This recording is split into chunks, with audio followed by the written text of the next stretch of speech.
Good morning. Welcome to another edition of Shooting Off at the Mouth. Today I talk about something which is very serious, its seriousness not having been diminished by the passage of years, but rather underlined as to how the Supreme Court deals with crises when the rights of citizens are affected. Today we talk about the infamous habeas corpus case and that date which will live in infamy, 28th April 1976, when the judgment in the habeas corpus case was announced, or as we say in law, pronounced. The habeas corpus case was heard by 5 judges. Note their names: A.N. Ray, the then Chief Justice, H.R. Khanna, M.H. Beg, P.N. Bhagwati, and Justice Chandrachud. These 5 judges heard the habeas corpus case. And what was the habeas corpus case? It was a case which had come up before the Supreme Court from orders of various high courts which had granted some relief to those persons who had been preventively detained during the clampdown of the emergency. Some courts siding in favor of the citizens, some not. At that time, all the matters reached the Supreme Court, and amongst the many things which were debated, one important part of that notification whereby emergency was declared was the subject matter of much debate then, and is really the subject matter of today's talk. And that was that the notification of emergency, proclamation of emergency by the President made it that no person can seek the enforcement of his fundamental rights by filing petitions before the High Court under Articles 226 or under Article 32 before the Honorable Supreme Court. So by this one sleight of political hand, a curious fiction was created that whether you have rights or not, you cannot go to the court for it. Now this may seem anathema to those of us who've been brought up on the idea that if something goes wrong, we can go to court, we are a free society, and the court will not hesitate to hold against the government. Think again. So 1976, this case comes up. Justice A.N. Ray, who is the Chief Justice, had already climbed over the judicial corpses of 3 of his more senior colleagues when Justice Ray was given the plum post of Chief Justiceship for his good judgment in Keshwananda Bharti case. 3 judges then had to resign. I think Grover, Hegde and Shelat. They immediately resigned as he superseded them. So the groundwork had been laid for what was to happen after the habeas corpus case. Incidentally, it is also known as the ADM Jabalpur versus Shivkant Shukla case, or the habeas corpus case. So A.N. Ray already was heading the Supreme Court because of undue favor shown to him. And boy, did he pay it back. He and the other people who had not yet been given any favors, but as history will show, were successively to get the favors which the government could then bestow upon its pliant judiciary. So by a majority of 4:1, the Supreme Court held that no, citizens don't have the right to even approach the court. The petitions cannot be entertained. The court is deprived of the jurisdiction to hear the matter at all.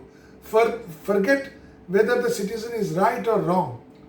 This was extraordinary then, and it seems extraordinary now, that 4 top senior Supreme Court judges said, yes, we have no power. Such a willful abdication of judicial power, such breathtaking abdication is hard to imagine, but they did it. The only person who didn't do it was Hansraj Khanna, a judge who was the senior-most puisne judge, that is to say, next only to the Chief Justice. And he said, no, Baba, this cannot be done. The courts are not rendered powerless. He quoted Lord Atkin's famous dissent in Liversidge versus Anderson, who Lord Atkin himself was misquoting deliberately Seneca's quotation 2000 years ago, when the great Greek Roman senator lawyer Seneca had said, amidst the clash of arms, the laws are silent. Atkin says, no, even when there is war, the laws are not silent. The laws still protect the citizen and stand between him and the state. So H.R. Khanna, Justice Khanna, referred to that famous dissent and gave his, by now very famous dissent in India, where he disagreed with the majority view. Okay, no problem. But he was to get his comeuppance. But that a little later. Just see the words used by the Supreme Court in dealing with the detention.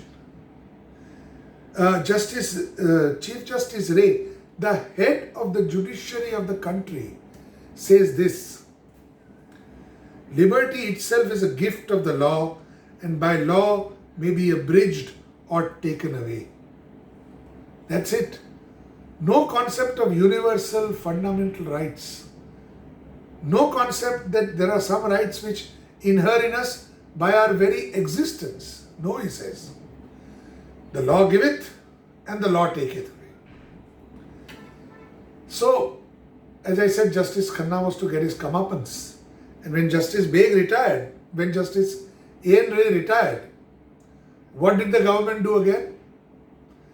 Armed with the full power of the emergency, they superseded H.R. Khanna and appointed M.H. Beg as Chief Justice. Again, Khanna, the decent soldier that he was, quietly but resoundingly resigned. And M.H. Beg became Chief Justice. Why did he become Chief Justice? Because he gave a judgment almost servile in its approbation of the emergency. And I read you these cringing words which Justice Beg records in his judgment. He says, we understand that the care and concern by the state, bestowed by the state authority upon the welfare of the detainees who are well housed, well fed and well treated is almost maternal. Maa ki mamta to those preventively detained. Even parents have to take appropriate preventive action against those children who are threatened to burn down the house they live in.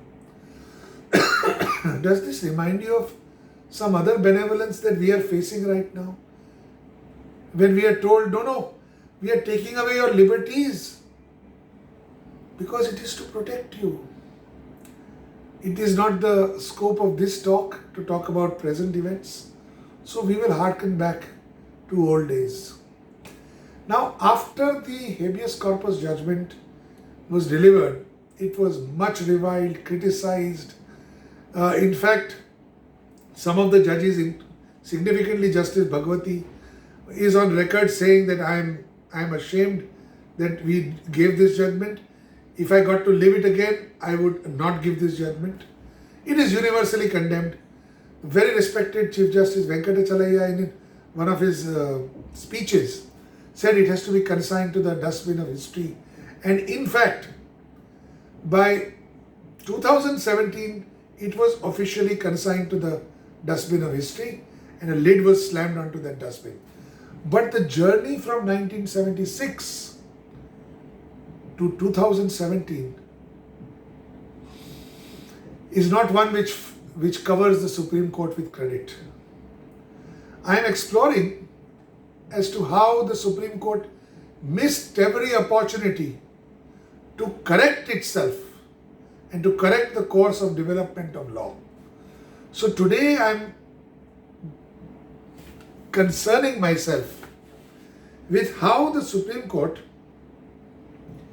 has dealt with the ADM Jabalpur versus Shivkant Shukla judgment.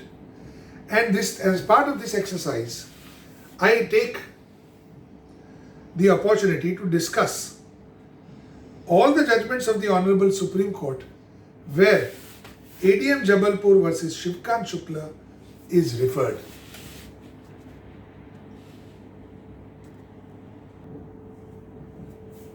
So, the first few judgments you will find are attempts by two of the judges to expiate their or explain their conduct.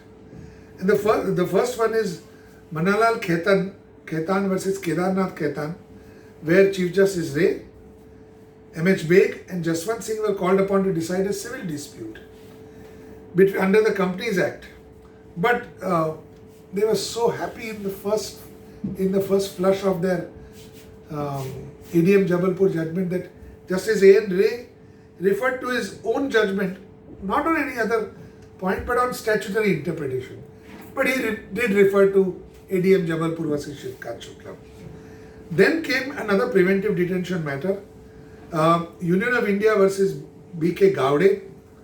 In that, by that time, Chief Justice A.N. Ray, M.H. Beg, Jaswant Singh.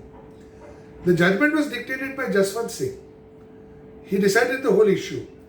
But Justice Beg gave a separate concurring judgment, which actually if you read it, it reads as if he is hearing the criticism of his role played and is giving this as exculpation, as a kind of defense about how he has acted. And probably as a part of his desire to set the record straight, he refers repeatedly to his habeas corpus judgment and says, why did I hold this and that in the habeas corpus judgment? It is superfluous to the decision of the case, but he cannot resist that temptation. This is in 1977. Again in 1977, 3 SCC, page 457, Radhakrishna Agarwal versus State of Bihar. Now see, ADM Jabalpur was dealing with personal liberty. Okay, you want to keep somebody in jail or not? He's a bad man, criminal, this, that. Radhakrishna Agarwal was a simple civil dispute. The government had unilaterally and during the middle of a lease increased the royalty for mining leases and then cancelled the mining leases. So petitions went to the courts. One defense taken by the state was that, sorry boss, emergency hai. You cannot resort to any Article 226 or 32 petition to protect your fundamental rights. Where is detention and where is this ordinary civil dispute but loyally and stoutly defending their judgment? These judges in Radhakrishna Agarwal, by that time I think Justice Beg had become Chief Justice. He got the fruits of his earlier labors. Khanna was superseded. Beg is Chief Justice, and Beg holds firmly in favor of the state. He quotes his by now infamous minority concurring view in habeas corpus and says no, during the pendency of the notification, even these petitions are not maintainable. So he holds in favor of the state. And he says that if during the emergency recourse to the High Court and Supreme Court under Article 226 and 32 is suspended, no question arises of passing any interim order. They said all these rights are suspended. So, bye-bye citizens. Until the emergency is there, you have no hope. Now, 21st March, the emergency ended. 21st March emergency ended. The then Law Minister Shanti Bhushan writes to 9 Congress-ruled governments and saying governors of this and saying you dismiss those because now there is a janmat against these governments and you should dismiss them. States filed suits against the center, and that judgment is 1977 3 SCC, page 592. Now this is post-emergency. Okay, the looming presence of a coiffed dictator is gone. The Janata government is in place. And this is the first missed opportunity of the Supreme Court. Now there was no compulsion, now there was no fear. But there was a 7-judge bench, including 3 from the habeas corpus case. And this was the first opportunity. A 7-judge bench could have overruled the 5-judge bench judgment of the habeas corpus case.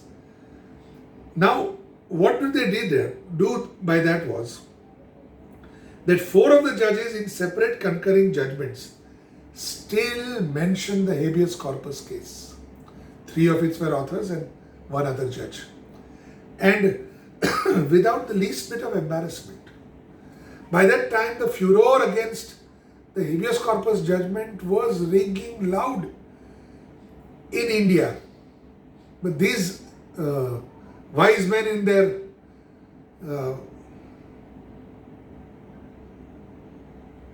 exalted judicial pedestals did not hear that din.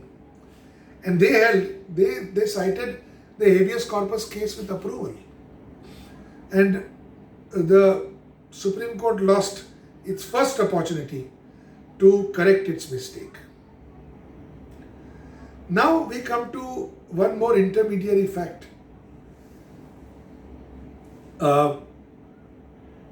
In 1978 Supreme Court, 78-1 SCC, page 18, judges untainted by the habeas corpus, K. Karunakaran and V. Echara, in the Karunakaran versus Warrior case, arising from a custodial death of a detainee during Mr. Karunakaran's chief ministership during the emergency in Kerala.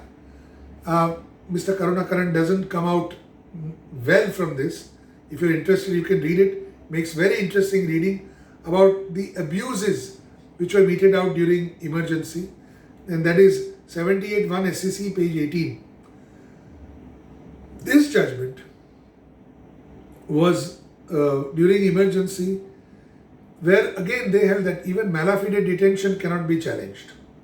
Then on 21st February 1978, Justice Beg retires. And before that, before 21st of February 1978, he gives 2 or 3 quick judgments. 2 are with regard to freedom of speech, so I'll talk about them together, though they are separated by one more. He gives 3 important judgments: in re Shamlal, Maneka Gandhi versus Union of India, and in re S. Mulgaonkar. In re Shamlal and in re S. Mulgaonkar were respectively contempt suo motu notices issued by the Supreme Court against the Indian Express and respectively the Times of India and the Indian Express for some imagined slight which the Supreme Court felt had occurred because of incorrect reporting. Now in Shamlal, we had a 3-judge bench of Beg, Untwalia and Kailasam. The entire judgment, mark this, the entire judgment which is reported in SCC, 22, 27 paragraphs perhaps, 27 paragraphs, is just Chief Justice Beg's minority dissenting view, where over 27 paragraphs of heartfelt defense, he tries to justify why his habeas corpus judgment was right. It makes extraordinary reading. It's got nothing to do with the contempt. What is the majority view of Justices Untwalia and Kailasam? In one paragraph, they say that we have seen the so-called offending publication. We don't think that it is contumacious, contemptuous, and therefore we discharge notice. One paragraph at the end of 1978 to SCC page 478. But the reported part is Justice Beg's exculpation. Similar is the case in S. Mulgaonkar.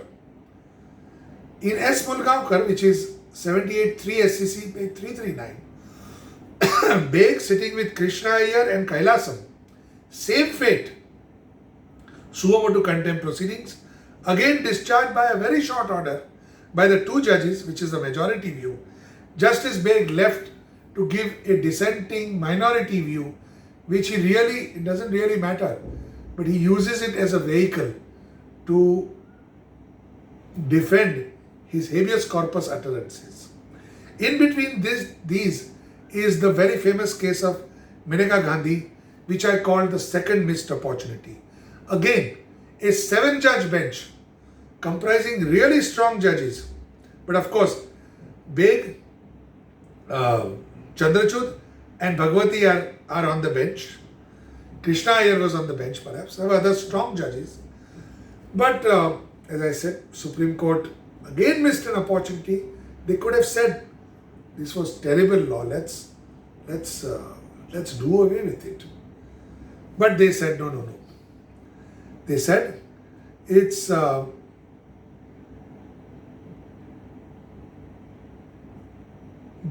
and Chandrachud, who were on this bench, and they decided in a separate concurring judgment, says it's not okay to shield government orders from challenge even when the emergency has expired. So habeas corpus was that during the emergency, recourse to courts is bad.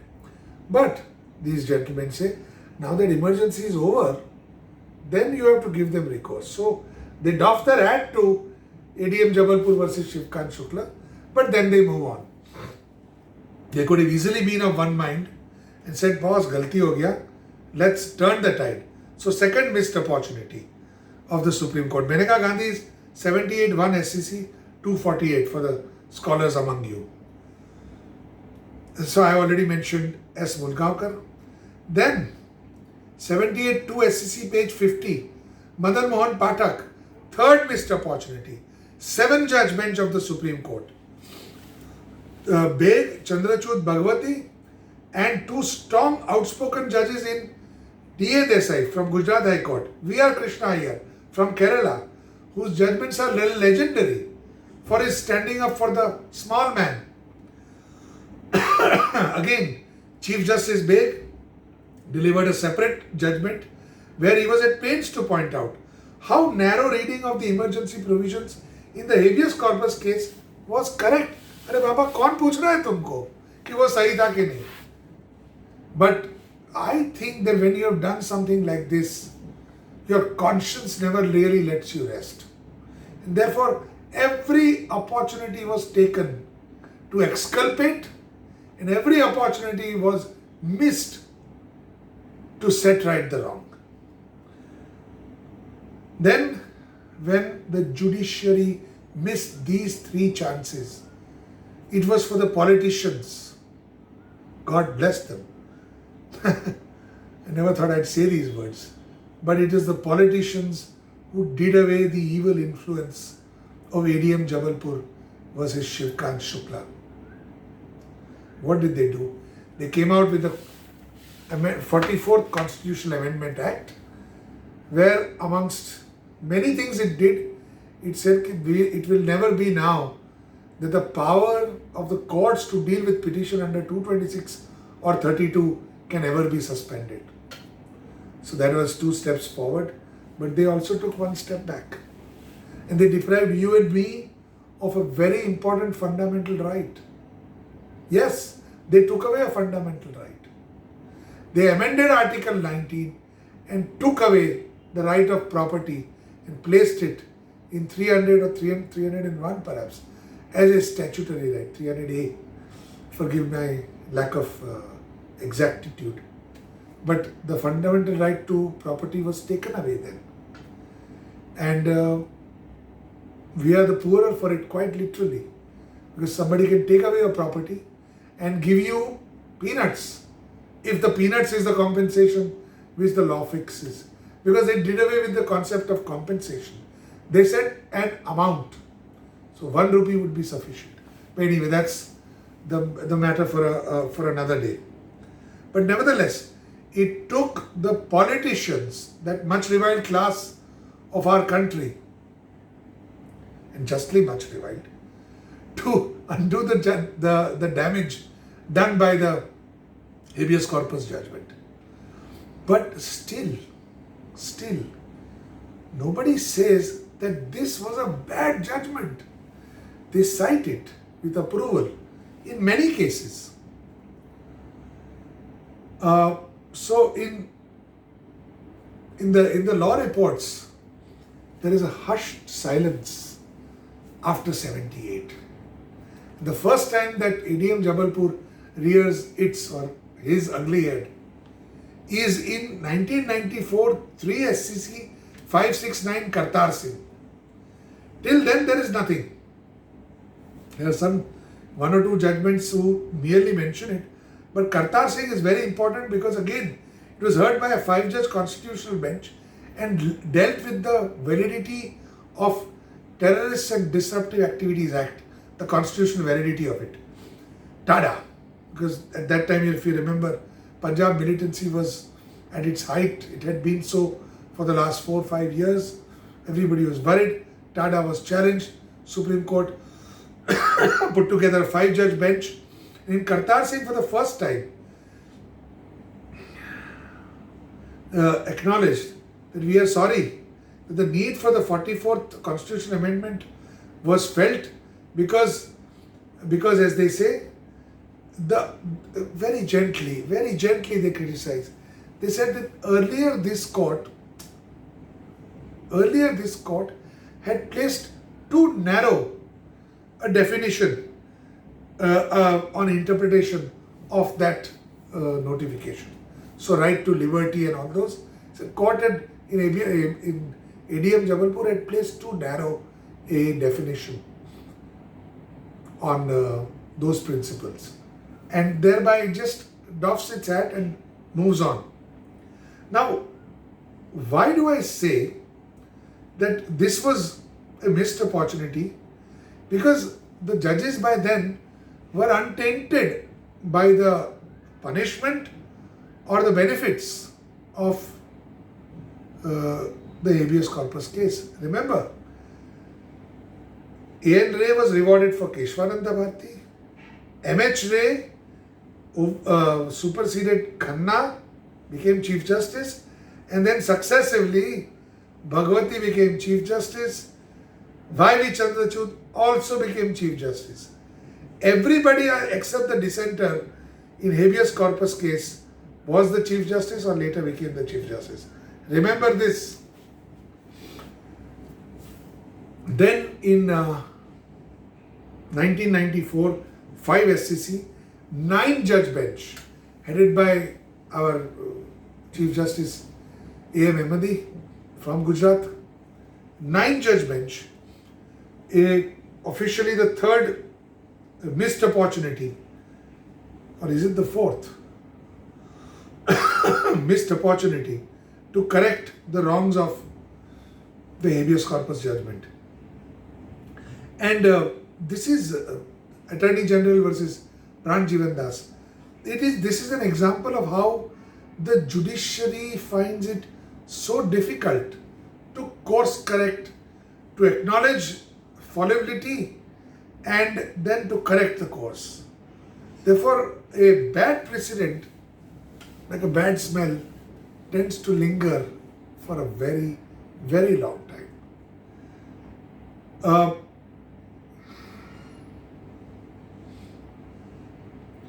This case is very interesting because in the body of the case, ADM Jabalpur versus Shivkant Shukla is quoted as a precedent for some other principle of law. And then towards the end, mindful that we are missing this opportunity 9-judge bench, the court very piously intones that we do not go into the correctness or otherwise of the habeas corpus case because it has not been debated before us. It was the 900-pound gorilla which was stalking the corridors of administration of justice from then till 2017. And you say it is not debated before us. Right? So that is what they say. It has not been placed, it has not been debated before us, therefore we are not saying it. As if not having been debated before it has ever restrained any court from opining upon things which it feels proper. Then there are several judgments. There are several judgments which refer to them. I took them all out, but a click on the SCC will tell you what those judgments are. Then we come to another important judgment in 2007. 2007 2 SCC page 1 IR Coelho versus Tamil Nadu, where a 9-judge bench again, restrictive mean leading to life and liberty impliedly overruled by subsequent decisions. So IR Coelho says that the restrictions on life and liberty which have been placed upon the citizen by the habeas corpus case have already been overruled by some other judgments. Those judgments which do not refer to the habeas corpus case, mind you. But they said, so this is the first time that the Supreme Court sets its face, of course very gently, against the habeas corpus case. So death is pronounced, mind well, without showing who killed that evil monster, or as I said, the 900-pound gorilla. It is only in 2010 in Dev Chavan versus Banikanta Das that a 2-judge bench judgment, 2-judge, calls out ADM Jabalpur versus Shivkant Shukla for what it is, a travesty. 36 years after it was pronounced, that judgment, it was pronounced dead in this judgment of Dev Chavan versus Banikanta Das. And it quotes, that judgment quotes Justice Venkatachalaya, who was incidentally giving the H.R. Khanna Memorial Lecture. And during the course of the lecture, Justice Venkatachalaya said that this is a judgment which should be consigned to the waste bin of history.